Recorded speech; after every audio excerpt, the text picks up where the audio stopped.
খেতে দিচ্ছ? হ্যাঁ, আজকে কলকাতা শহরের বহু পুরনো ব্রেকফাস্ট নিয়ে চলে এসেছি। আজকে আমাদের ব্রেকফাস্টে রয়েছে দেখো পেটাই পরোটা আর সম্ভবত আলু মটর ঘুগনির একটা তরকারি। এটা বহু পুরনো ব্রেকফাস্ট এবং মানে আমি আমার বাবার আমলেও দেখেছি, বাবাও খুব পেটাই পরোটা খেতে ভালোবাসতো।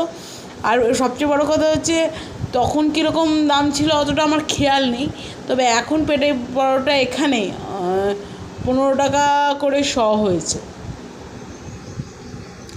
মানে তুমি কলকাতা শহরের বাইরে যে কোনো জায়গায় থাকো, যদি থাকো তাহলে দেখবে যে প্রতিদিনের বাজার মূল্যটা হয়তো অন্য অন্য জায়গায় অনেক বেশি, মানে বেশি কস্টলি।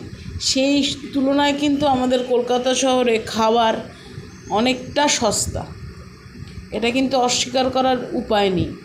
আর তারপরে হচ্ছে সবচেয়ে বড় কথা, যারা বাঙালি এটা অবশ্যই আমার সঙ্গে একমত হবে যে খুব মানে খাওয়ার যে একটা ভ্যারাইটি, আমরা প্রচুর রকম জিনিস খেতে ভালোবাসি, নানা রকম জিনিস পছন্দ করি, মাছ মাংস বিভিন্ন ধরনের শাক সবজি, এই ভ্যারাইটিটা কিন্তু কলকাতা শহরে মানে খাদ্যরসিক বাঙালির জন্য যথেষ্ট।